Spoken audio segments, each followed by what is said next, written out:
પહેલો અવતાર ક્યાં થયો? તો કે જે બિહારમાં કશ્યપ ઋષિના આશ્રમમાં એમની અનેક પત્નીઓ હતી, પણ બે મુખ્ય હતી. એકનું નામ દિતિ, એકનું નામ અદિતિ. એકવાર સંધ્યાકાળે અગ્નિહોત્રી કશ્યપ હોમ કરતા હતા. ત્યાં દિતિ ગઈ, જઈને બધા વખાણ કરવા લાગી. અને પછી એમણે પૂછ્યું ઋષિવરે કે ભાઈ આટલા બધા વખાણ શું કામ કરે? તો કે છે એટલા માટે કે મને તમારાથી એક દીકરો જોઈએ છે. એ તો ભગવાન આપશે. અત્યારે સંધ્યાકાળ, હોમ હવન થઈ રહ્યો છે, શંકર ભગવાન અત્યારે નંદી ઉપર ફરવા નીકળ્યા હોય, એટલે તું બધું યોગ્ય વાત અત્યારે નથી કરતી, તું જતી રહે, તારી ભગવાન ઈચ્છા પૂરી કરશે. ત્યારે પેલી કહેવા લાગી કે નહીં, દીતીએ પરાણે પતિના કપડાં પકડીને ખેંચ્યા. જેના મન ઉપર કામદેવ સ્વાર થયો છે એને કામાતુરાણામ ન ભયમ ન લજ્જા, એને ભય કે લજ્જા ના હોય. વસ્ત્ર ખેંચ્યા. કશ્યપુની કે છે હવે આ નહીં માને. હોમ હવનનું કામ પડતું મૂક્યું અને એની ઈચ્છા પૂરી કરી. ફરી સ્નાન કર્યું, ફરી હોમ કરવા બેઠા. સંધ્યાકાળનો સમય વીતી ગયો. દીતીને પસ્તાવો થયો, મેં બહુ મોટી ભૂલ કરી. માફી માંગવા આવી. મનોમન શંકરજીની પણ માફી માંગવા લાગી, પતિની પણ માફી માંગી. પતિએ ગુસ્સામાં કહી દીધું કશ્યપ ઋષિએ કે આટલું બધું સમજાવવા છતાં તું ન માની, એટલે મારો તને શ્રાપ છે કે તારા પેટે કોઈ સંસ્કારી બાળક જન્મે એવી ઈચ્છા રાખીશ નહીં. તારા પેટે બે મહાભયાનક રાક્ષસો પ્રગટ થશે અને એ બંને હાહાકાર મચાવશે. અને તે વખતે લોકો આંગળી કરશે કે આના દીકરા. તે વખતે તને શરમ આવશે. દીતી પાંદડાની જેમ ધ્રુજવા લાગી. શંકરની ક્ષમા માંગ્યા પછી પતિની સેવામાં લાગી ગઈ. ખૂબ સેવા કરી. એક દાડો કશ્યપ પ્રસન્ન થયા.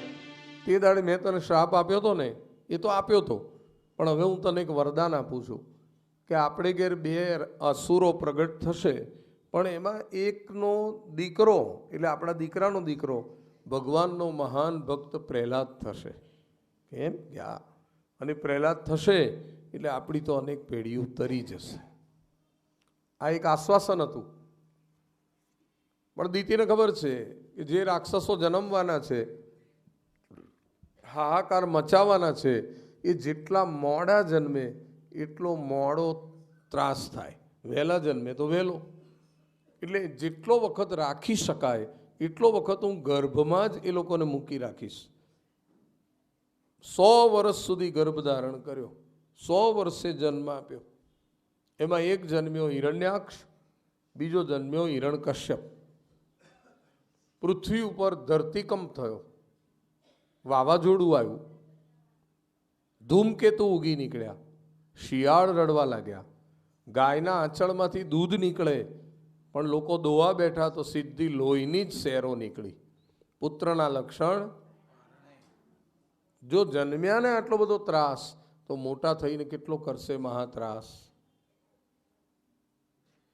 ધીમે ધીમે મોટા થયા. કશ્યપે જનોઈ દીધી. ઊંચા ઊંચા વધવા લાગ્યા. દિવસે નહીં એટલા રાતે વધે.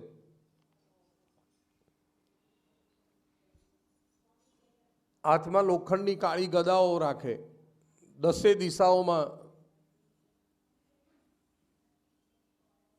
ઘૂમે અને બધાની સાથે લડવાની ભાષામાં જ વાત કરે.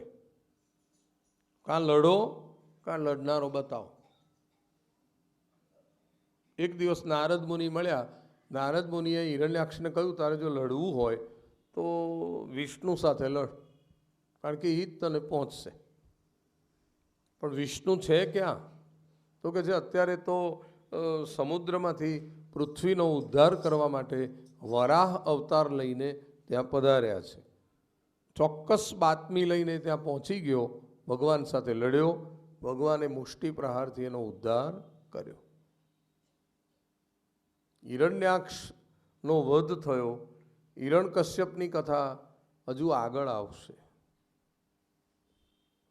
હવે મનુ મહારાજના ગ્રસ્તાશ્રમની કથા કરે છે.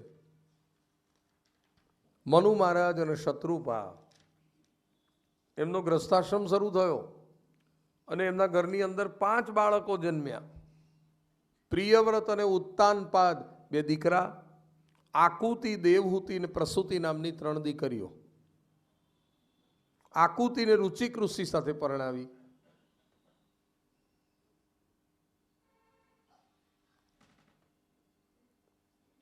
દીકરીઓની કથા પહેલી કરી અને એમાંય વચલી દીકરીની કથા બહુ સરસ રીતે કરી. 5 ભાઈ બહેનોમાં દેવહૂતિ દૈવી કન્યા હતી. રૂપાળી પણ બહુ હતી. તે વખતે આપણા સિદ્ધપુરની અંદર કપિલ ઋષિ તપ કરતા હતા. કરદમ ઋષિ તપ કરતા હતા. કરદમ કોણ? તો કે જે બ્રહ્માજીની છાયામાંથી ઉત્પન્ન થયેલો દીકરો. કરદમ એટલે બધી જ ઇન્દ્રિયોને વશમાં રાખીને ભગવાનનું તપ કરે તે કરદમ. સરસ્વતી નદી વહેતી હતી સિદ્ધપુરમાં, એના કિનારે એમનો રમણીય આશ્રમ હતો અને ઉગ્ર તપ કરે. બ્રહ્માજીએ કહ્યું હતું એટલે 10,000 વર્ષ તપ કર્યું. ભગવાન ત્યાં પ્રગટ થયા. ભગવાનની આંખમાં આંસુ આવ્યા. આના શરીરમાં તો એકલા હાડકા જ છે, આવું તપ કોણ કરે? ભગવાન રડી પડ્યા. ભગવાનના આંસુના બિંદુ પડ્યા એટલે ત્યાં બિંદુ નામનું સરોવર થયું. ઋષિએ નેત્રો ખોલ્યા, આજ મારું તપ સફળ થઈ ગયું. પણ તે કેવું ઉગ્ર તપ કર્યું છે, આજ તું કાંઈક માગી લે.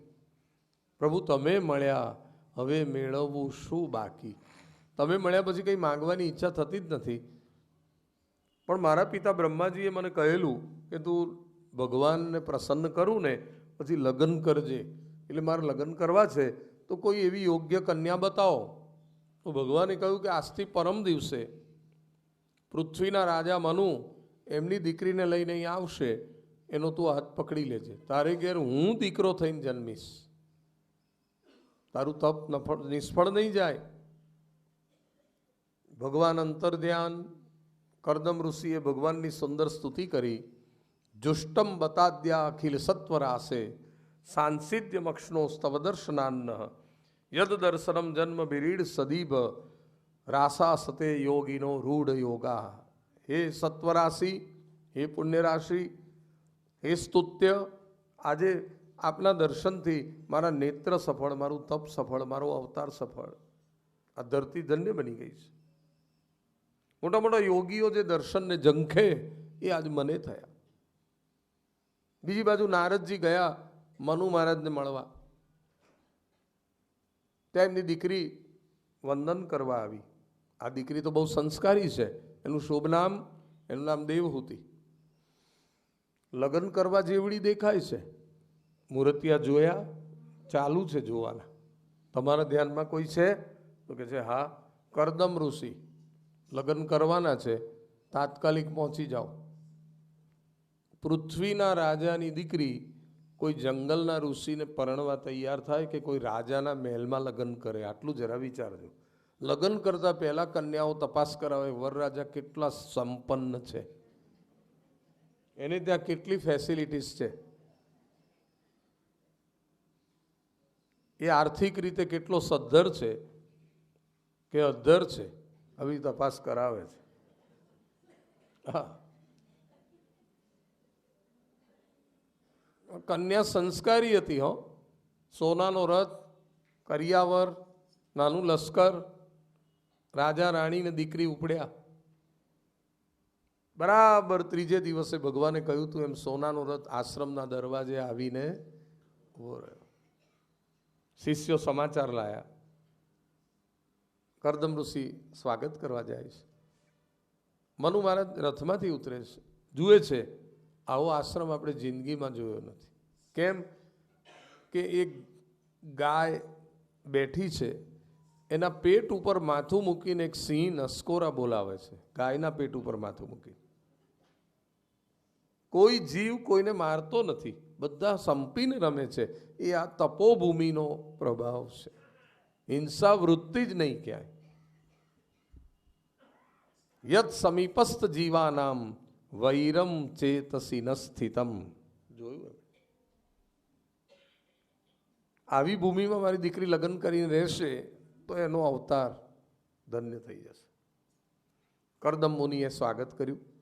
મહારાજ, આપનું આસન, મહારાણી આપનું આસન, અને આપની કન્યાનું આસન. રાજા આસનમાં બેઠા, રાણી બેઠા. કન્યાએ વિચાર કર્યો, આપણાથી બેસાય નહીં હો, હજુ લગ્ન નથી થયું, પણ અમારા ભાવિ પતિ છે એના પાથરેલા આસનમાં હું બેસું એ ઠીક નહીં. નહીં બેસું તો એ અપમાન ગણાશે. એટલે કન્યાએ બુદ્ધિ વાપરી, બેઠી જમીન ઉપર, પણ જમણો હાથ તરત આસન ઉપર મૂકી દીધો. પતિને ઈશારો કરી દીધો, તમારા આપેલા આસનનો સ્વીકાર છે, પણ મારાથી બેસાય નહીં. કન્યાના સંસ્કારને જોઈ કરદમ મુનિ ખુશ થઈ ગયા. કુશલ સમાચાર પૂછ્યા, પછી લગ્નનો પ્રસ્તાવ મૂક્યો.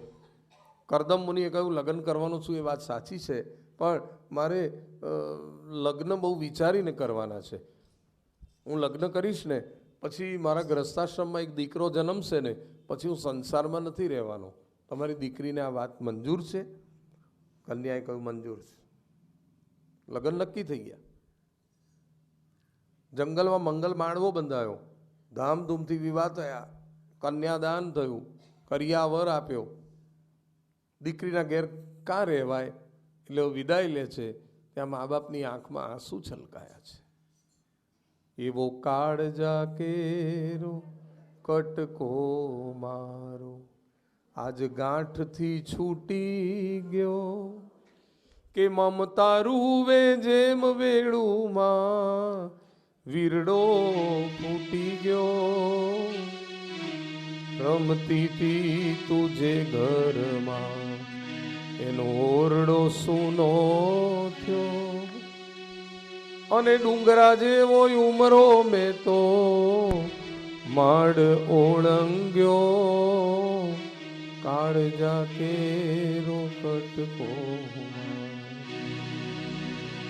વાળતી નહીં અંબોડલો બેની ભલે હોય છૂટી ગયો, અને રાહુ બની ઘૂંઘટડો મારા ચાંદને ગળી ગયો.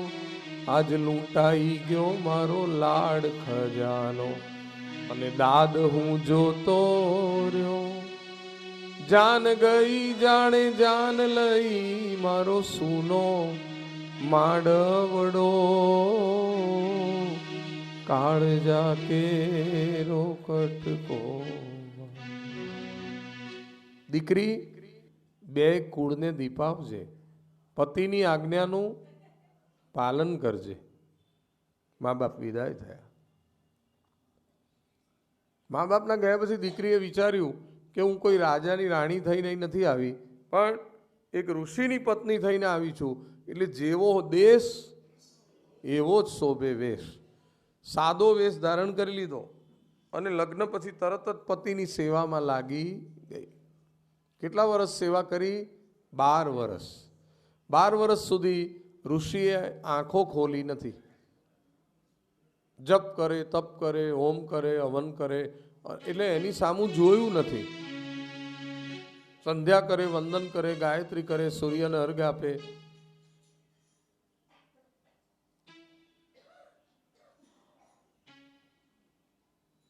બાર વર્ષે એક દિવસ દેવહૂતિ પોતાના પતિ આગળ કંઈક મૂકવા ગઈ. એમને બધું જોઈએ ને હોમ કરવા. કોઈ વસ્તુ મૂકવા ગઈ, ત્યાં સ્વાહા સ્વાહા કરતા હતા, ત્યાં હાથ અડી ગયો. હાથ અડ્યો એટલે પૂછ્યું, તમે કોણ છો? એકદમ હાડપિંજર જેવી આ કન્યાને પૂછ્યું. ત્યારે એણે કહ્યું કે મારું નામ દેવહૂતિ. તમને એવું યાદ છે કે આજથી 12 વર્ષ પહેલાં તમારા લગ્ન થયેલા? તો કે હા થયેલા. બસ એ જ હું દેવહૂતિ. તો આ 12 વર્ષ સુધી મેં તો તારી સામુય નથી જોયું, તો ત્યાં 12 વર્ષ શું કર્યું? તો કે છે મેં તો 12 વર્ષ સુધી બસ તમારી મુખ સેવા કરી. ધન્ય તારા સંસ્કારને, તારા માતા પિતાના સંસ્કારને. મારી સેવામાં તે તારું શરીર ઘસ્યું, આજે હું તારા ઉપર પ્રસન્ન થયો છું. તુષ્ટો હમદ્ય તવ માન વિમાનદાયા શુશ્રૂષયા પરમયા પરયા ચ ભક્ત્યા યો દેહિના મયમતીવ સુહાત્સ્વદેહો નાવેક્ષિત સમુચિત ક્ષપિતુમ મદર્થે. મદર્થે મારા અર્થે થઈ તે તારી જાત ઘસી છે, એટલે સમજી લે તું આજથી મારા હૃદયમાં વસી છે. આજ તારે કાંઈક માગવું પડશે. માગવા જેવું કંઈ છે જ ક્યાં? તમારા જેવા ભગવાનના લાડીલા પતિ, એ જ મારું સૌભાગ્ય. તમારી સેવા કરતાં કરતાં શરીર પડે તો ચિંતા નથી. જન્મ જન્મ તમે જ પતિ મળો એવી ઈચ્છા છે. ના પણ આજે કંઈક માગ તો ખરી જ. ત્યારે પછી બોલી કે આપણા લગ્ન નક્કી થયા ત્યારે તમે નહોતું કહ્યું કે એક દીકરો થશે, પછી હું સંસારમાં નહીં રહું, તો પછી એક દીકરો મને આધાર રૂપે થાય. તો કંઈ વાંધો નહીં, તું એક કામ કર, આ નદીમાં સ્નાન કરી આવ. નદીમાં સ્નાન કરવા જાય છે ત્યાં કરદમ ઋષિએ હજારો વર્ષ જે તપ કરેલું એમાંથી 100 વર્ષના તપનો ઉપયોગ કરી એક વિમાન પ્રગટ કર્યું. પોતે કામદેવ જેવા બની ગયા, એને રતિ જેવી બનાવી દીધી. એ નદીએ પહોંચે પહેલાં તો વિમાનમાંથી કેટલીય સેવિકાઓ અનેક સૌંદર્ય પ્રસાધન લઈને નદીએ પહોંચી અને સોનાના પાટલે પધરાવી અને દેવહૂતિને સ્નાન કરાવ્યું. સરસ શણગારીને લઈ આવ્યા. બે પતિ પત્ની વિમાનમાં બેઠા. વિમાન ગયું દેવતાઈ બગીચા જ્યાં હતા હિમાલયમાં. દેવો દેવાંગનાઓ વિહાર કરવા આવે ત્યાં વિમાન ઉતર્યું. ત્યાં 100 વર્ષ સુધી રોકાયા. સંસાર સુખ જ ભોગવ્યા. 9 દીકરીઓ જન્મી પણ દીકરો જન્મ્યો નહીં. સમજી ગયા અત્યાર સુધીનું આપણું જીવન વિલાસી હતું. વિલાસીને ઘેર ભગવાન આવે નહીં, પવિત્ર જીવનવાળાને ઘેર જ આવે. પત્નીને કહ્યું ચલો હવે ઘેર. પાછા ઘેર આવ્યા. 9 દીકરીઓ છે. પત્નીને કહ્યું કે હવે પવિત્ર જીવન શરૂ કરો તો ભગવાનને જલ્દી પ્રગટ થવાનું આકર્ષણ થાય. એટલે કંદમૂળ જમે અને આખો દિવસ ભગવાનનું ભજન કરે. 10મી વાર ગર્ભ રહ્યો એ કુદરતી રહ્યો. ભગવાનનું તેજ અંદર આવી ગયું અને દેવહૂતિના મોંનું તેજ જોઈને કરદમ સમજી ગયા કે હવે મારો માલિક પ્રગટ થશે. જ્યારે કુંભ મેળો ભરાય ત્યારે ત્યાંના સાધુઓ પહેલી પૂજા કપિલ ભગવાનની કરે. સંતોના પણ ગુરુ પ્રગટ થવાના છે અને એમના પ્રાગટ્યનો સમય નક્કી થયો છે. કારતક મહિનો હોય, કૃષ્ણ પક્ષ હોય, પાંચમની તિથિ હોય, બુધવાર હોય, મધ્યાહન કાળ હોય, એ નક્કી થયો. કારતક વદ પાંચમ ને બુધવારનો મધ્યાહન કાળ આવે છે. દેવહૂતિ માતા ભગવાનના ધ્યાનમાં મગ્ન છે. કરદમ નદીમાં સ્નાન સંધ્યા કરી ગાયત્રી માતાનો જાપ કરતાં કરતાં આવે છે અને ત્યાં જ માં દેવહૂતિની સન્મુખ ભગવાનનું સુંદર મજાનું સ્વરૂપ પ્રગટ થાય. બોલો કપિલ નારાયણ ભગવાન કી જય. દેવતાઓની પુષ્પવૃષ્ટિ થઈ. બ્રહ્માદિક દેવો ત્યાં હાજર થયા. કરદમ અને દેવહૂતિને કહ્યું કે ધન્ય છે બાપ તારા ગ્રસ્થાશ્રમને, ભગવાનના મા બાપ બનવાનું સૌભાગ્ય મળ્યું. આજ તારે ઘેર ભગવાન પ્રગટ થયા, પ્રાગટ્ય સંસ્કાર થયા અને છતાંય કરદમ ઋષિના ચહેરા ઉપર આનંદ ના દેખાયો. કેમ આટલો બધો ચિંતામાં છું? તમને તકલીફ ના હોય તો વધારજો, તો પછી વધારો ને.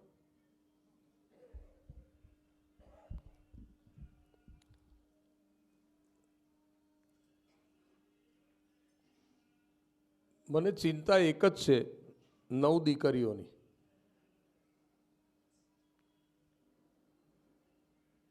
બે ચાર દીકરીઓ હોય તો એના મા બાપ જન્માક્ષરની ફાઇલ લઈને ફરતા હોય છે બિચારા, ક્યાં ના ક્યાં. ઘણા પેલા બ્યુરોવાળાને મળે, ઘણા બે ચાર જણને ભલામણ કરે. આ તો 9 દીકરીઓ, પછી મને ક્યાંથી એની ચિંતા તો હોય ને, વર જોવાના, પરણાવાની. બ્રહ્માજીએ કહ્યું, પણ હું તારો પિતા હજુ બેઠો છું ને, તારે મને તો વાત કરવી જોઈએ ને.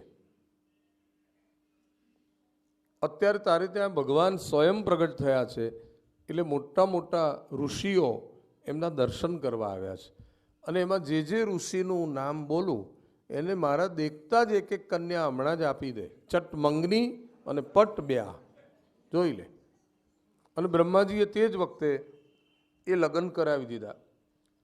અત્યારે જે મરીચી ઋષિ પધાર્યા છે એમને કલા નામની કન્યા આપી દે.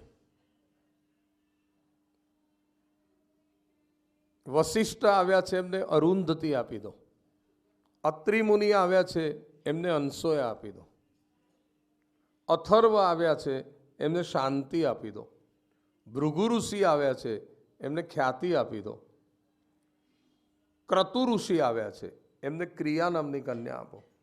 અંગીરસ આવ્યા છે એમને શ્રદ્ધા નામની કન્યા આપો. પુલત્સ ઋષિ આવ્યા છે એમને હવીરભૂ આપો. પુલહ ઋષિ આવ્યા છે એમને ગતિ આપો.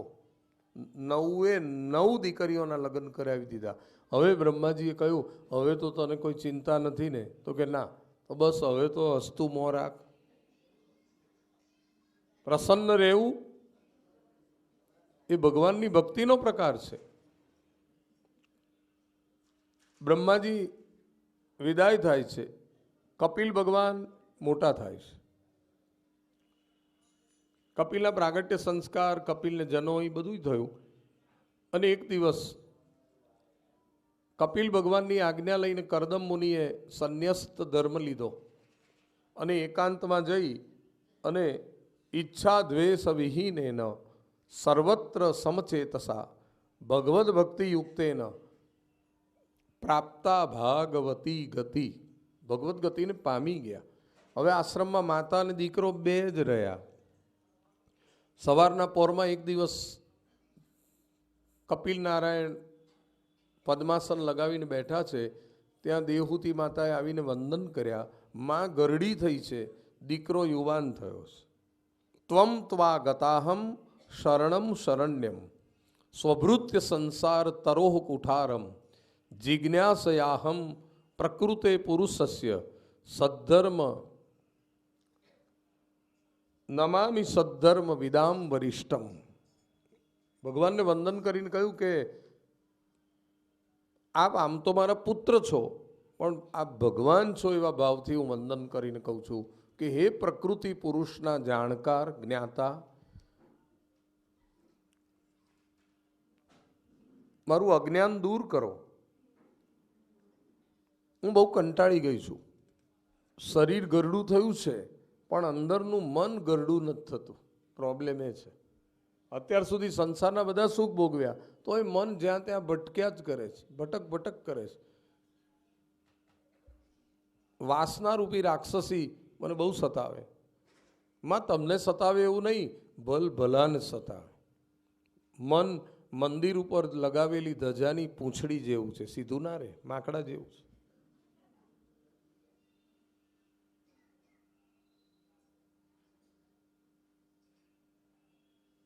કોઈ ઢોર રખડતું હોય એને ખીલા સાથે કોઈ બાંધી દે તો પછી ક્યાંય જઈ ના શકે.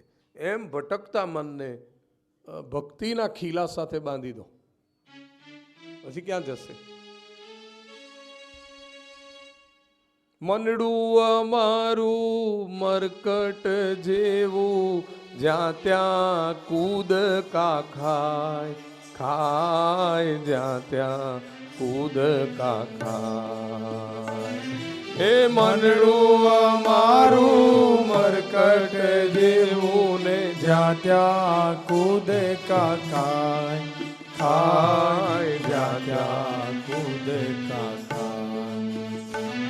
અને મોહ મદિરા ઉપર પીધો, મદિરા ઉપર પીધો, પાપમાં પ્રવૃત્ત થાય, વાલા મારા હૈયા મારે જે ભૂલું ત્યારે ટોકતો રેજે રે વાલા મારા હૈયા મારે જે ભૂલું ત્યારે ટોકતો પુનીતનું આ દર્દ હવે તો મુખે કયું નવ જાય પુનીતનું આ દર્દ હવે તો મુખે કહ્યું નવ જા સોંપ્યું મેં તો તારા શરણમાં સોંપ્યું મેં તો તારા ચરણમાં જે થાવાનું તે થાય વાલા મારા હૈયા મારે જે ભૂલું ત્યાં તું ટોકતો રેજે રે વાલા મારા હૈયા મારે જે ભૂલું ત્યારે ટોકતો રે. મનને સાધારણ ભક્તિથી નહીં પણ દ્રઢ ભક્તિથી કંટ્રોલ કરવું પડશે. મન નવરું છે ને એ શૈતાનનું કારખાનું છે. નવરું જ ના પડવા દો. એક માણસને ભૂત પ્રગટ થયું. ભૂત કહે છે મારી શરત છે મન નવરો નહીં રાખવાનો. તો પેલો માણસ કહે છે હું તો એક કામ બતાવું તો આમ ચપટીમાં કરીને આવીને કે તરત બોલો બીજું કામ, બોલો બીજું કામ. હું ક્યાં બતાવું? એટલે પછી એક થાંભલો હતો ને એટલે ભૂતને કહ્યું કામ હશે ત્યારે હું બોલાવીશ, ત્યાં સુધી તારે એક જ કામ કરવાનું, આ થાંભલે ચડ ને ઉતર, ચડ ને ઉતર. મન નવરું છે એટલે રખડે છે. ભક્તિના ખીલે બાંધી દો. સેવા પૂજામાં, પ્રાણાયામમાં, ભગવાનની સેવામાં શણગાર કરો. 3-4 કલાક તો એમાં જતા રહેશે. લાલા ઉપર અભિષેક કરો, સત્સંગમાં આગળ વધેલા સંતોનો સત્સંગ કરો, ગમે એવી પરિસ્થિતિમાં પોતાના ધર્મનું આચરણ કરો. અષ્ટાંગ યોગ બતાવ્યો, ભગવાનની પૂજા વિધિ બતાવી, માને સરસ ઉપદેશ કર્યો. અને પછી કપિલ ભગવાને માને કહ્યું કે જ્યારે આ મનુષ્ય શરીર માના ઉદરમાં હોય છે ત્યારે એ 9-10 મહિના સુધી અંદર રહે છે, ત્યારે અંદર એને ઘણું દુઃખ પડે છે. પછી એ જીવ ભગવાનને પ્રાર્થના કરે છે કે આમાંથી તું મને છોડ, હું બહાર આવીશ ને તો તારું ભજન કરીશ. ભગવાને કહ્યું નહીં, તું ઘણીવાર આવી રીતે ચીટિંગ કરે છે. તું બહાર આવે છે ને પછી તું એમ કે છે કે ગોડ ઇઝ નો વેર, આવું કે છે. એટલે 280 દિવસ તો તારે અંદર રહેવું જ પડશે, પછી આગળ વાત. અને એ દરમિયાન જીવ પરમાત્માને પ્રોમિસ કરે છે હું તમારું ભજન બહુ જ કરીશ, હું આમ કરીશ, આમ કરીશ. પછી બહાર આવે છે ને એટલે પછી એ જન્મે ત્યારે માને જેટલું કષ્ટ જન્મ આપવાનું થાય એનાથી અનેક ગણું કષ્ટ જન્મનાર બાળકને પણ થાય. જીવ જંતુ કરડે તોય રડે, ભૂખ લાગે તોય રડે, એને પેલો ડૉક્ટર ઇન્જેક્શન આપે તો પણ રડે. બાળપણમાં આવું બધી તકલીફોમાં રડે, યુવાનીમાં મન માન્યા સુખ ન મળે તો દુઃખી થાય, ગળપણમાં ગળપણના દુઃખથી દુઃખી થાય. એટલે આખું જીવન દુઃખથી ભરેલું જ છે. જન્મ દુઃખમ, જાયા દુઃખમ, જરા દુઃખમ, પુનઃ પુનઃ, અને અંતકાલે મહાદુઃખમ. તસ્માત જાગૃહી જાગૃહી, માટે જાગૃત રહેવું.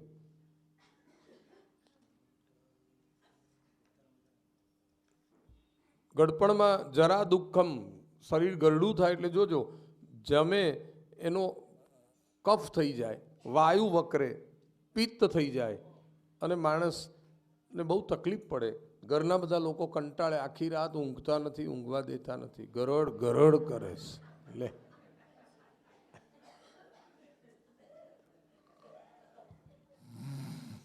આમનું શરીર છૂટી જાય તો હારું.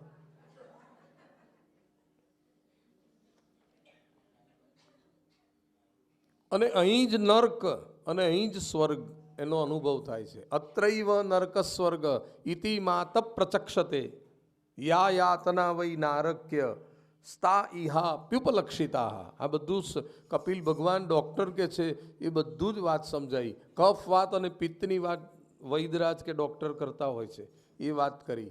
વાયુનો વાયુ જ્યારે વકરે શરીરમાં ત્યારે તકલીફ કરે. વાયુનો ક્રમતોત્તાર કફ સંવૃદ્ધ નાડિક કાસ શ્વાસકૃતાયાસ કંઠે ગુરગુરાયતે. આ બધી વાત કરી.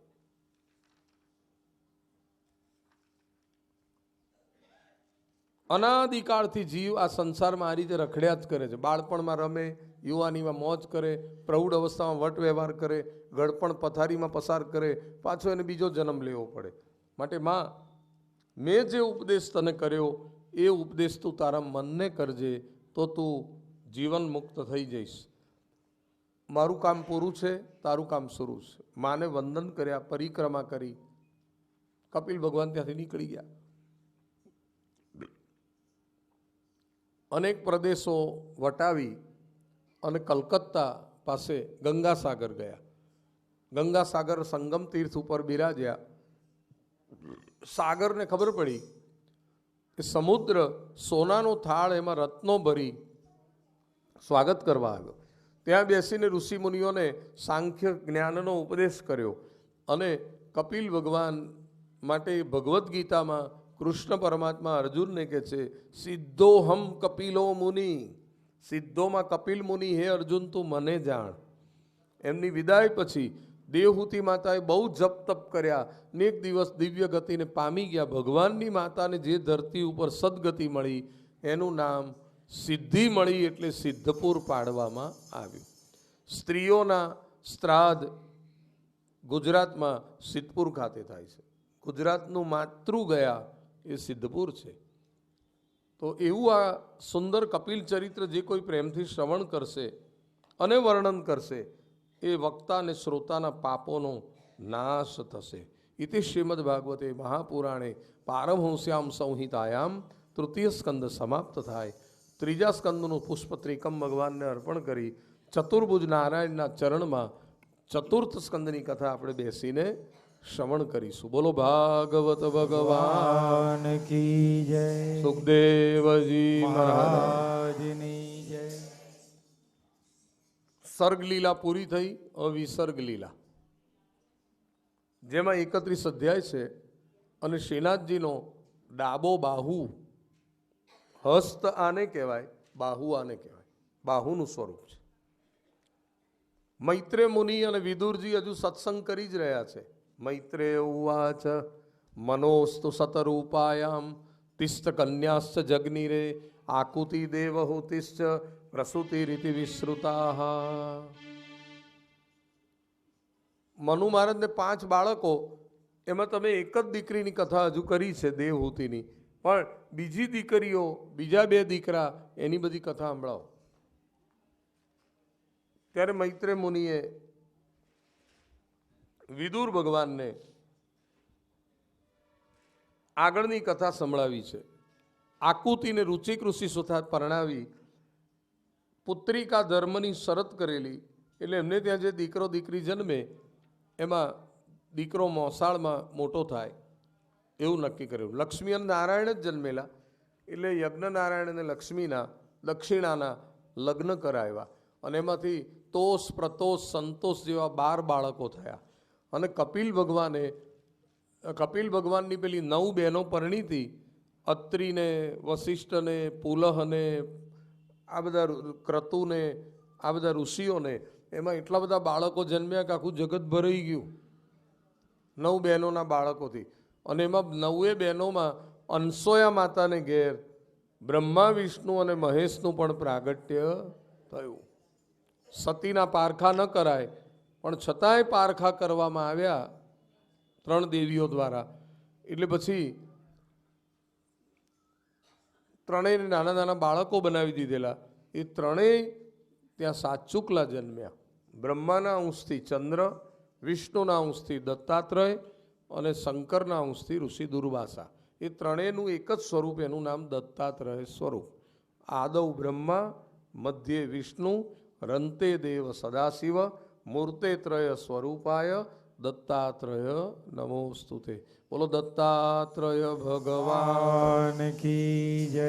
હવે મનુ મહારાજની દીકરી ત્રીજી પ્રસૂતિ, એને બ્રહ્માના અંગૂઠામાંથી ઉત્પન્ન થયેલા પુત્ર દક્ષ જોડે પરણાવી અને દક્ષ સાથે પરણ્યા પછી એને ત્યાં 16 દીકરીઓ થઈ અને 16 દીકરીઓમાંથી 13 દીકરીઓ ધર્મને આપી, જે ધર્મના લક્ષણો જ કહેવાય: શ્રદ્ધા, મૈત્રી, દયા, શાંતિ, તુષ્ટિ, પુષ્ટિ, ક્રિયોન્નતિ, બુદ્ધિર્મેઘા, તિતિક્ષાહી, મૂર્તિર્ધર્મસ્ય પત્નય. આ 13 ધર્મની પત્નીઓ થઈ. 14મી કન્યા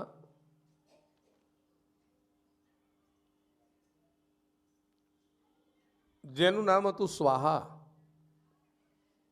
એક કન્યા 15મી એનું નામ હતું સ્વધા, અને 16મી છેલ્લી કન્યા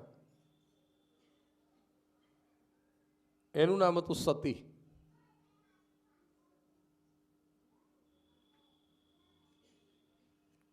યજ્ઞમાં સ્વાહા શબ્દ વપરાય, પિતૃની વિધિમાં સ્વધા શબ્દ વપરાય.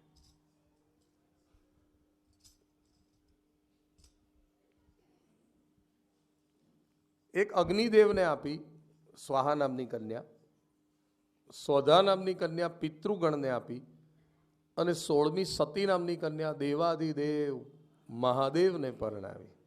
મહાદેવના પત્ની બન્યા સતી. પણ એ સતીએ નકલી સીતાજીનું રૂપ લઈને રામની પરીક્ષા કરી, એટલે દક્ષ યજ્ઞમાં એમને બળવું પડ્યું અને એમને બીજો અવતાર હિમાલયને ત્યાં પાર્વતી રૂપે લેવો પડ્યો. અને શંકરજી એમને તપ કર્યું, એટલે કામદેવનું દહન કર્યા પછી 7 ઋષિઓ એની પરીક્ષા કરવા ગયા અને ઉગ્ર તપશ્ચર્યાવાળા પાર્વતીજીથી શંકરનું આસન ડોલી ગયું અને શિવ પાર્વતી ફરીથી પરણ્યા. અને શંકરને ઘેર કાર્તિક સ્વામી પ્રગટ થયા. અને કાર્તિક સ્વામી નાના હતા ને એટલી 6 દિવસના દીકરાએ અસુરોનો સંહાર કર્યો. વિચાર કરો. પછી ગણેશજી પ્રગટ થયા. ભગવાન શંકરનું ચરિત્ર બહુ પવિત્ર છે, યશ અને આયુષ્ય આપનારું છે. મહાદેવજી આખા જગતના ગુરુ ગણાય છે. કસ્તમ ચરાચર ગુરુમ નિર્વેરમ શાંત વિગ્રહમ. એવા દેવાદિદેવ મહાદેવ, એમની પણ સંક્ષિપ્ત કથા ભાગવતની અંદર કહી છે. ઇદમ પવિત્રમ પરમીશ ચેષ્ટિતમ, પરમ પવિત્ર ચરિત્ર વર્ણન કર્યું. અને હવે 8મા અધ્યાયમાં, આ 4થા સ્કંદના, વિદુરજી પૂછે છે કે હવે મનુ મહારાજના 2 દીકરાઓના વંશની કથા તો કહો. વિદુર ઉવાચ અથાત કીર્તયે વંશમ પુણ્ય કીર્તે કુરુદ્વ સ્વાયંભુવસ્યાપી ગુરોર મનોર હરેરંશાંશ જન્મન પ્રિયવ્રતો ઉત્તાન પદો સતરૂપાપતે સુતૌ વાસુદેવસ્ય કલયા રક્ષાયામ જગત સ્થિતૌ. ત્યારે મૈત્રેય મુનિ વિદુરજીને કહે છે કે પ્રિય વ્રત, એને વ્રત જ બહુ પ્રિય, એટલે લગ્ન કરે નહીં, ગાદી ઉપર બેસે નહીં. એના પિતા મનુ મહારાજ બહુ ચિંતામાં રહે. એમણે બ્રહ્મા અને નારદજીને સમજાવવાનું કહ્યું, ત્યારે એ પરણેલો. એની કથા થોડીક વિગતવાર આગળ આવશે. પણ બીજો દીકરો જે ઉત્તાનપાદ છે, એણે લગ્ન કર્યા. એને ત્યાં પહેલી સ્ત્રી સુનીતિ આવી અને બીજી સ્ત્રી સુરુચિ આવી.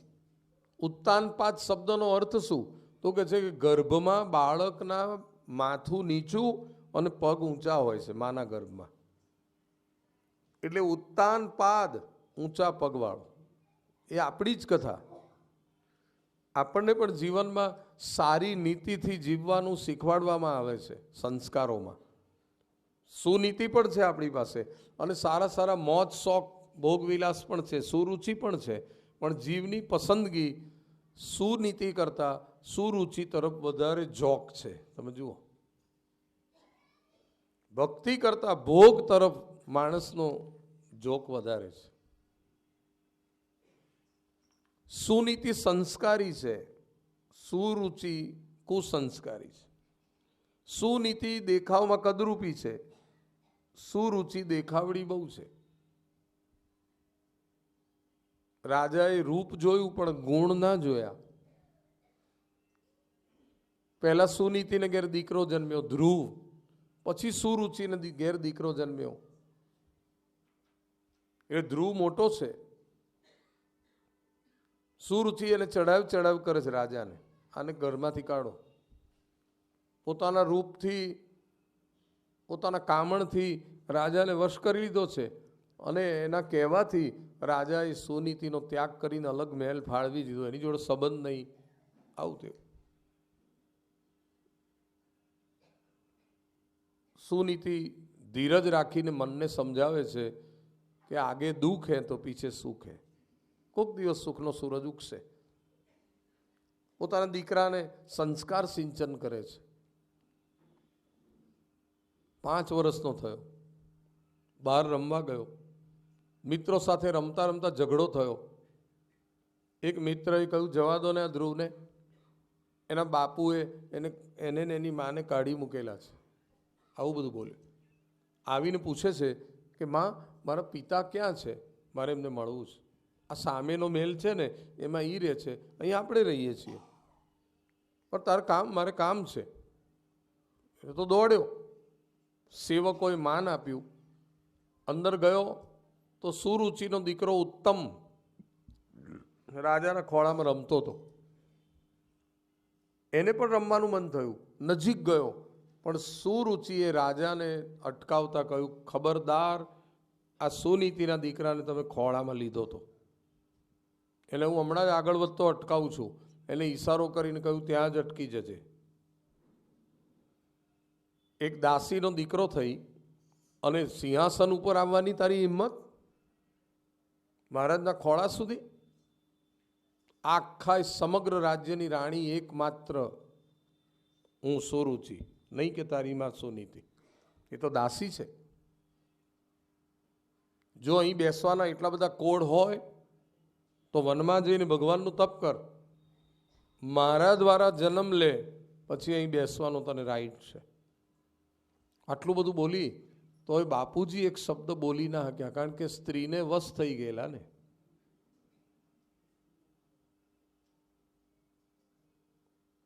અપમાનિત થયેલા ધ્રુવજી પાછા આવ્યા. માના ખોળામાં માથું મૂકીને બહુ રડ્યા. ત્યારે સામેના મહેલમાંથી આવેલી એક દાસીએ કહ્યું કે ધ્રુવ સાથે આવું થયું એટલે રડે છે. બાપને તો બે દીકરા સરખા, અને અપરમાં તો આવું કરે, સ્વાભાવિક છે. પણ એના બાપુએ 2 મિનિટ ગોદમાં લીધો હોત તો આટલું બધું કોઈ દી રડ્યો નથી. પણ અત્યારે હું આડું અવડું બોલીશ, બાળ માનસમાં વેરના બીજ રોપાશે. માથે હાથ મૂકીને કહ્યું રડીશ નહીં. તારી અપરમાએ જે કહ્યું એ શબ્દે શબ્દ સત્ય છે. એણે કહ્યું કે હું રાણી છું, તારી માં દાસી છે, તો હું તારા પિતાના ચરણની દાસી છું.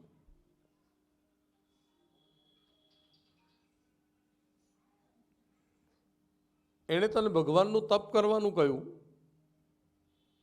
તો એમાં ખોટું શું કહ્યું? ભગવાનની ભક્તિ કરવા માટે કોઈ આંગળી ચીંધે એ તો સારું કહેવાય. તું તપ કરવા જાય, ભગવાન તને મળે, એમના ખોળામાં બેસાડે, પછી તારે આ ગાદીની જરૂર જ ક્યાં રહે? ભગવાનની ગોદથી જગતમાં કોઈ મોટી ગાદી નથી. માટે હું તને કહું છું, તારે જો જીવનમાં ઉત્તમ સ્થાન પ્રાપ્ત કરવું હોય તો તું હમણાં ને હમણાં તપ કરવા જા. આતિષ્ટ તત્તાત વિમત્સરત્સ્વ મુક્તમ સમાત્રાપી યદવ્યલીકમ આરાધયા દોક્ષજ પાદ પદ્મમ યદિચ્છ સિદ્ધ્યા સન્મુત્તમો યથા. ઉત્તમ સ્થાનની પ્રાપ્તિ કરવી હોય તો તું હમણાં જ વનમાં તપ કરવા જા. ત્યારે આપણે બે જઈએ તો, કારણ કે અહીંયા આ ઘરમાં તારું માન શું? આપણે બે સાથે રહીશું. મારાથી ના આવાય. તારા બાપુએ મારો ત્યાગ કર્યો, પણ મેં હજુ એનો ત્યાગ નથી કર્યો એમનો. મારી લક્ષ્મણ રેખા એટલે આ મહેલ, પિતાના ઓરડેથી તારા પિતાના ખોરડે આવી, એટલે અહીંથી મારા બહાર ના નીકળાય. પણ મારા આશીર્વાદ તો તારી સાથે છે જ ને. તું જાય ને તો તારા અપરમાના પિતાના આશીર્વાદ લેજે. રસ્તામાં કોઈ સંત મળે એમને વંદન કરજે. ધ્રુવ કહેવા લાગ્યો, માં એક વાત કહું, હું તપ કરવા તો જઉં છું, પણ કદાચ ભગવાન મને નહીં મળે તો સાંભળી લે, આ ધ્રુવ ઘેર આવવાનો નહીં, તને મોં બતાવવાનો નહીં.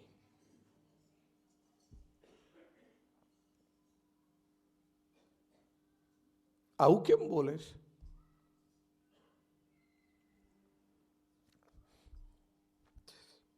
બેટી પડી, રડી પડી, માથું સૂંઘ્યું, ગાલ ચૂમ્યા. એવું બોલ કે મને જરૂર ભગવાન મળશે.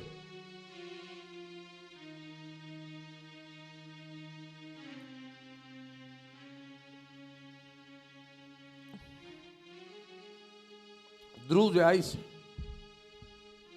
સામેના મહેલમાં ગયો, ત્યાં સુરુચિ પછી બેઠેલી જ બાજુમાં.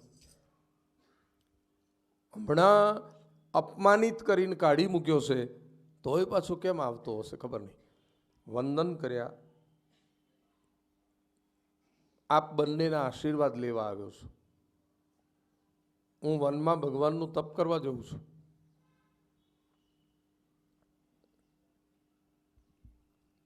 તરત જ સુરુચિ કહેવા લાગી, બહુ જ સરસ નિર્ણય કર્યો તે તપ કરવા જવાનો.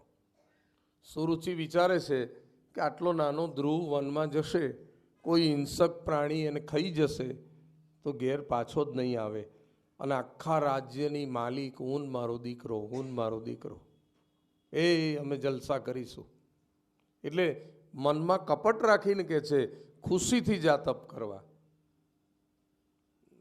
એના બાપુજી કંઈ બોલે પહેલાં એ જ બોલી, મારા ને તારા બાપુના બેયના આશીર્વાદ છે, તારા પિતાના આશીર્વાદ છે.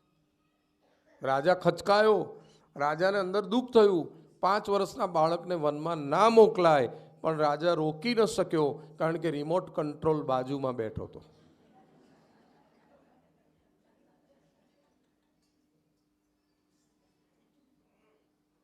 સ્ત્રી પતિને આધીન હોય શોભે, પતિ પત્નીને આધીન હોય યોગ્ય નથી. घर में सब कुछ तेरा है, लेकिन हुक्म तो मेरा है.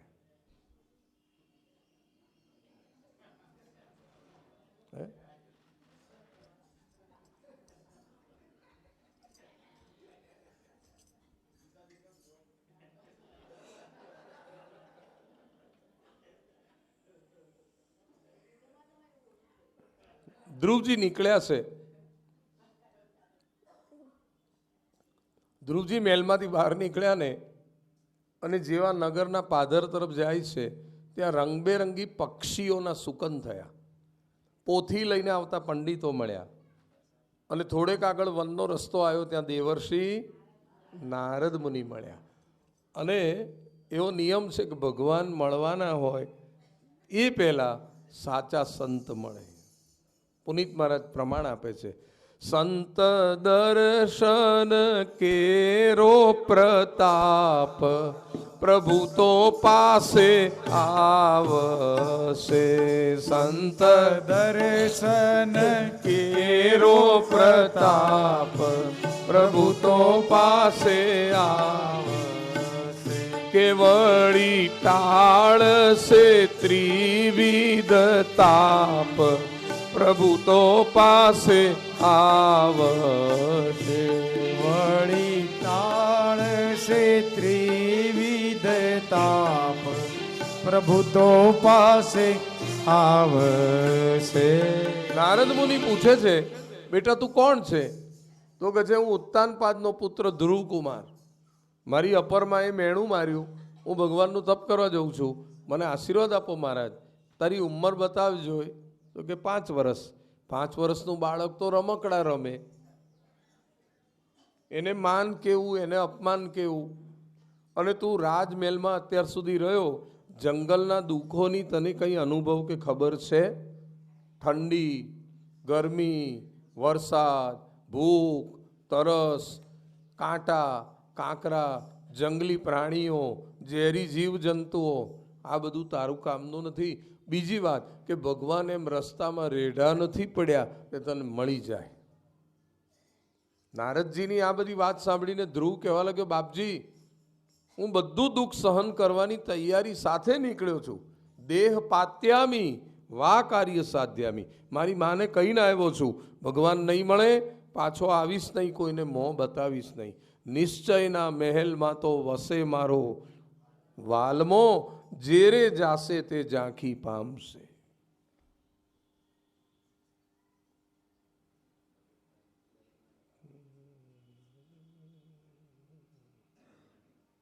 સોનાની જેમ થાય છે અગ્નિ પરીક્ષા પાકી. સોનાની જેમ થાય છે અગ્નિ પરીક્ષા પાકી. ઓ નિશ્ચય કેરા મહેલમાં ખાસે પ્રભુની ઝાંખી. નિશ્ચય કેરા મહેલમાં ખાસે પ્રભુની ઝાંખી. અને મુકેશ માથું મૂકશે એને મળશે મોરલી વાળો. મુકેશ માથું મૂકશે એને મળશે મોરલી વાળો. અલખ દણીના આશરે સૌ નાવડી હંકારો, સૌ નાવડી હંકારો.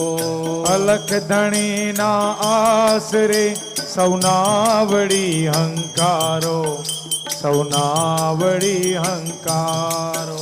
અરે અંતરમાં વિશ્વાસ હશે તો રામ થશે રખવાળો. અંતરમાં વિશ્વાસ હશે તો રામ થશે રખવાળો. અલખ દણીના આશરે સૌ નાવડી હંકારો, સૌ નાવડી હંકારો. અલખ ધણીના આશરે સૌનાવડી હંકારો, સૌનાવડી હંકારો. નારદજી કહેવા લાગ્યા, તારો નિશ્ચય પાકો છે, એટલે મને એમ લાગે છે કે 6 જ મહિનામાં તને ભગવાન મળશે.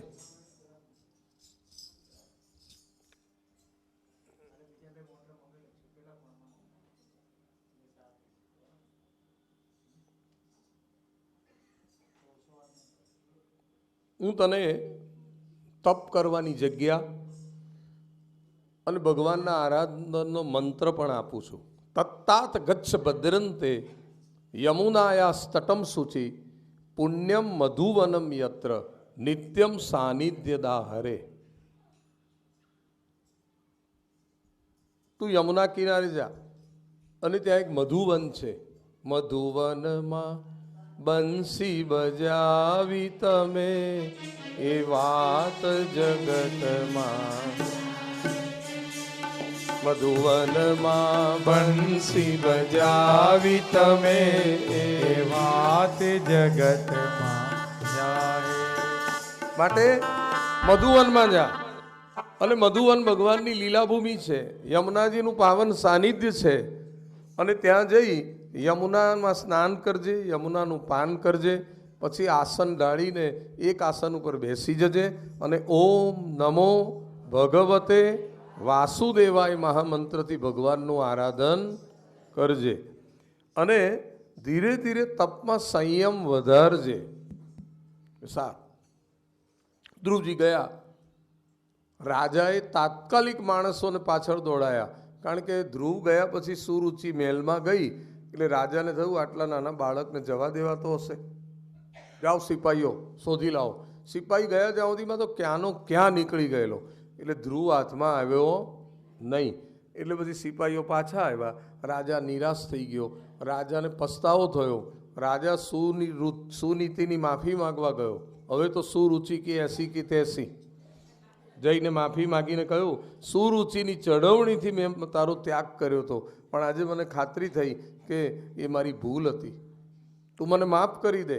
મહારાજ, તમારે મારી માફી માગવાની ન હોય તો પછી આપણો દીકરો ક્યાં? કે એ તો આવશે એક દિવસ, એનું ભાગ્ય તો હશે ને. એટલામાં જ નારદજી ધ્રુવથી છૂટા પડી રાજા પાસે આવ્યા અને રાજાને મળ્યા અને રાજાને કહ્યું, કેમ રડે છે હવે? તો કે છે, મારા દીકરાને યાદ કરીને રડું છું. તારો દીકરો પાછો આવે એવી ઈચ્છા છે? તો કે હા. તો 6 મહિના દૂધ ઉપર રહીશ. એકલું દૂધ જ લેવાનું, થોડું બ્રહ્મચર્ય પાળવાનું અને ભગવાનનો મંત્ર આપું એનો જાપ કરવાનો. બહુ ભોગ વિલાસ સુરુચિ સાથે કરેલો એટલે નારદજીએ એને સજા ફટકારી, આટલું કરીશ તો જ તારો દીકરો પાછો આવશે. હું બધું કરીશ મહારાજ, બસ તો આવશે, જા. નારદ મુનિ વિદાય થયા. ધ્રુવજી મધુવનમાં જઈને ઓમ નમો ભગવતે વાસુદેવાયથી તપ શરૂ કર્યું. 3 દિવસ થાય એટલે આસન ઉપરથી ઊભા થયા. કંદ મૂળ ફળ જળ બધું ધરાઈને લીધું, પાછા બેસી ગયા. હવે 6 દિવસે ઊભા થયા અને કંદમૂળ છોડીને ફળ અને જળ લેવા માંડ્યા.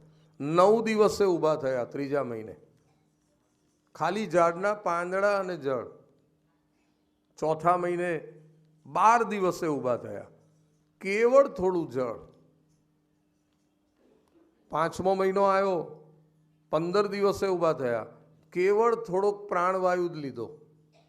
6થો મહિનો થયો, એક પગના એક અંગૂઠા ઉપર ઊભા થઈ ગયા અને પ્રાણવાયુને પણ વશ કરીને અટકાવી દીધો.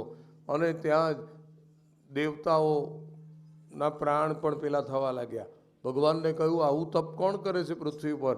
મારો બાલ ભક્ત કરે છે, જલ્દી એને જઈને અટકાવો. ભગવાન કહે છે, હું એના દર્શન કરવા માગું છું. એટલે ગરુડ ઉપર બિરાજ્યા અને ભગવાન શ્રી હરિ નમોસ્ત્વનંતાય રૂપ લઈને વનમાં પ્રગટ થયા. કેમ? તો કે છે, હું 1000 સ્વરૂપવાળું સ્વરૂપ પ્રગટ કરીશ તો મને 1000 નેત્રથી એ બાળકને જોઈશ ત્યારે સંતોષ થશે. એટલે તયેવ મુત્સન્ન ભયા ઉરુક્રમે કૃતાવ નામઃ પ્રયયુસ્ત્રીવિષ્ટપમ સહસ્ત્ર શીર્ષાપી તતો ગુરુત્મતા મધોરવનમ ભૂત્યદિદક્ષયાગત. મધોરવનમ, મધુવનમાં ભગવાન પ્રગટ થયા. ધ્રુવ નેત્ર નથી ખોલતો. ભગવાન આવે પહેલા એમનું સ્વરૂપ હૃદયમાં પ્રગટ થઈ ગયું છે. ભગવાને એ સ્વરૂપ ખેંચી લીધું. અકળામણમાં આંખો ખોલી ત્યાં તો સામે ભગવાનને જોયા. પગમાં પડી ગયો, ભગવાન ભેટ્યા. બોલવું છે પણ સ્તુતિ નથી આવડતી, ભણવા જ નહીં ગયેલા. એટલે ભગવાને એમના હાથમાં જે શંખ હતો એના ગાલને અડાડ્યો. આ શંખ અડાડવાથી સરસ્વતી તો જાગૃત થયા, પણ ધ્રુવના શરીરને કદાપી વૃદ્ધત્વ નહીં આવે એવી કૃપા કરી દીધી. ધ્રુવજીએ કડકડાટ સ્તુતિ કરી. ધ્રુવ ઉવાચ યોંતઃ પ્રવિશ્ય મમ વાચમિમાં પ્રસુપ્તામ સંજીવયત્યખિલ શક્તિધરસ્વધામ્ના આ અન્યાશ્ચ હસ્તચરણ શ્રવણત્વગાદીન પ્રાણાન નમો ભગવતે પુરુષાય તુભ્યં. મારું મન, દેહ, પ્રાણ, ઇન્દ્રિયોમાં પ્રવેશ કરી મને સત્કર્મમાં પ્રેરનાર એવા આપ ચૈતન્યદાયી પ્રભુને હું વંદન કરું છું. ભગવાને ધ્રુવને આજ્ઞા કરી છે, તું હવે ઘેરે જા, કારણ કે તારી માં તારી રાહ જુએ છે, તારા બાપુ પણ રાહ જુએ છે. તને ગાદીએ બેસાડે ને તો બેસજે, લગ્ન કરાવે ને તો કરજે. તારું પ્રારબ્ધ પૂરું થશે તે દી હું તને મારા ધામમાં તેડાવી લઈશ, જા. ધ્રુવજી ભગવાનની આજ્ઞા લઈને ઘેર ગયા. રાજાને ખબર પડતા બગીચામાં બેઠેલા એ મોટી શોભાયાત્રા લઈને આવ્યા. ધ્રુવે જોયું માતાની 2 પાલખીઓ છે. પહેલા અપર માને મળવું કે મારી માને મળવું? જેણે મેણું માર્યું અને ભગવાન મળ્યા એનો ઉપકાર કેમ ભૂલાય? એટલે અપર માને મળ્યા, પછી પોતાની માને. રાજાને મળ્યા, રાજાએ આથણી ઉપર બેસાડ્યા, પોતાના ભાઈ ઉત્તમને લઈને બેઠા. શોભાયાત્રા ફરી, પછી ધ્રુવને રાજગાદી આપી. રાજા રાણી વનમાં તપ કરવા ગયા. કઈ રાણી તપ કરવા ગઈ? સુનીતિ, સુરુચિ ઘેર રહી. એક દિવસ ઉત્તમ હિમાલયની તળેટીમાં શિકાર કરવા ગયો. ત્યાં એક યક્ષએ એને માર્યો. ધ્રુવ ગુસ્સે થયા, મારા ભાઈને માર્યો, તમામ યક્ષોને મારીશ. નારાયણાસ્ત્ર સાધ્યું. ત્યાં એમના દાદા મનુ અંતરિક્ષમાં આવ્યા. ભગવાનનો ભક્ત વેર ના કરે, યક્ષોને માફ કર્યા. ત્યારે યક્ષોના માલિક કુબેર ભંડારીએ ધ્રુવને ભગવાનની અચલ સ્મૃતિનું વરદાન આપ્યું. એ ધ્રુવે શિશુમારની કન્યા બ્રહ્મીદેવી સાથે લગ્ન કર્યા. કલ્પ અને વત્સર નામના 2 દીકરા થયા. વત્સર લાયક હતો એટલે એને ગાદી સોંપીને પોતે પાછલી ઉંમરમાં ઋષિકેશ તપ કરવા ગયા. ગંગાજીનો અવાજ આવતો હતો, ઊભા થયા. ગંગાજીએ વચન આપ્યું, ઓમ શાંતિ. અવાજ બંધ કરી દીધો ગંગાજીએ. ઋષિકેશમાં આજે પણ ગંગાનો અવાજ ના આવે. પ્રારબ્ધ પૂરું થયું, વિમાન આવ્યું. એક સાંભળો પુરુષ ત્યાં આવીને ઊભો રહ્યો. ગંગા સ્નાન અને પાન કર્યું. બધા જ મહાત્માઓને દંડવત કર્યા. અને વિમાનમાં બેસવા જાય ત્યાં શ્યામ પુરુષે કહ્યું, મને કંઈક સેવાની તક મળે એવું કરો.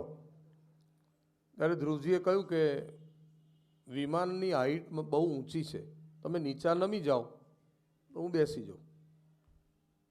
તમે છો કોણ? તો કે હું મૃત્યુદેવ.